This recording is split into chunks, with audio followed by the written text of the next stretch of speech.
Assalamualaikum warahmatullahi wabarakatuh. Perkenalkan, nama saya Sohardin, NIM 2128 31371, Prodi Teknik Mesin, USN Kolaka. Di sini saya akan menjelaskan perkembangan bahasa Indonesia dari tahun ke tahun. Perkembangan bahasa Indonesia pada tahun 1936, Sultan Takdir Ali Syabana kemudian menyusun tata bahasa baru bahasa Indonesia. Tahun 1942 sampai 1945, masa pendudukan Jepang melarang pemakaian bahasa Belanda karena dianggap sebagai bahasa musuh. Tanggal 18 Agustus 1945 ditandatanganilah Undang-Undang 1945. Pada tanggal 36 menetapkan bahwa bahasa Indonesia digunakan sebagai bahasa negara. Tanggal 19 Maret 1947 diresmikan tentang menggunakan ejaan Republik sebagai pengganti dari ejaan Van of Sweden yang sebelumnya berlakukan. Tahun 1948 terbentuk sebuah lembaga yang mengenai pembinaan bahasa dengan nama Balai Bahasa. Lembaga ini pada tahun 1968 diubah namanya menjadi Lembaga Bahasa Nasional, dan pada tahun 1972 diubah menjadi Pusat Pembinaan dan Pengembangan Bahasa, yang selanjutnya lebih dikenal sebagai sebutan Pusat Bahasa. Tanggal 28 Oktober 2 November 1954 dilaksanakan Kongres Bahasa Indonesia 2 di Medan. Kongres Bahasa Indonesia ini adalah mewujudkan sebagai tekad bangsa Indonesia untuk tetap terus menyempurnakan bahasa Indonesia yang diangkat menjadi bahasa kebangsaan serta ditetapkan menjadi bahasa negara Indonesia. Tanggal 16 Agustus 1972 Presiden Republik Indonesia pada masa itu, yaitu Presiden Soeharto, meresmikan penggunaan EYD atau ejaan bahasa Indonesia yang disempurnakan dengan melalui pidato kenegaraan di depan sidang DPR, dan dikuatkan dengan adanya keputusan Presiden No. 57 tahun 1972.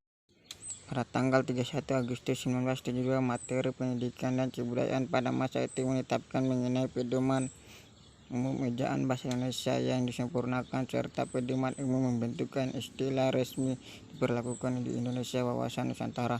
Tanggal 28 Oktober 2 November 1978 dilaksanakan Kongres Bahasa Indonesia 3 di Jakarta. Kongres tersebut untuk memperingati Hari Sumpah Pemuda ke-50. Selain telah memperlihatkan kemajuan, perkembangan, dan pertumbuhan bahasa Indonesia, juga telah berusaha untuk menetapkan kedudukan serta fungsi bahasa Indonesia itu sendiri.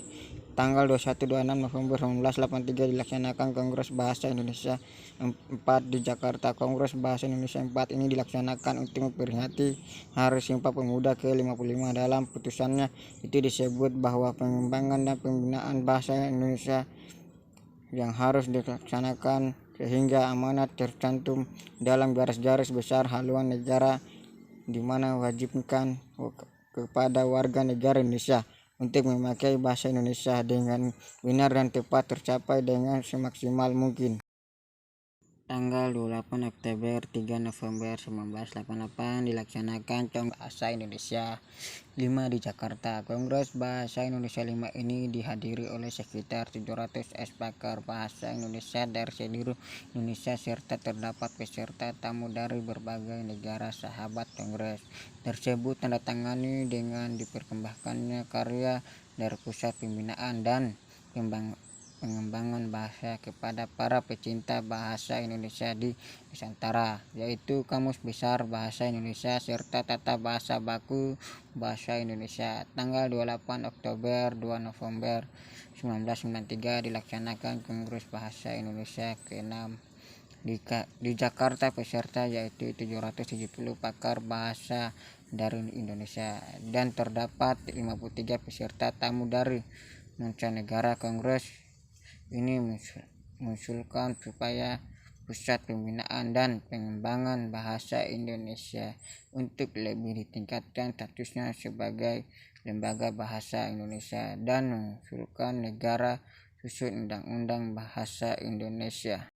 Proklamasi Kemerdekaan Republik Indonesia pada tanggal 17 Agustus 1945 telah mengukuhkan fungsi dan kedudukan bahasa Indonesia secara konstitusional sebagai bahasa nasional. Sekarang ini bahasa Indonesia sudah digunakan oleh masyarakat Indonesia, baik itu di tingkat pusat ataupun daerah.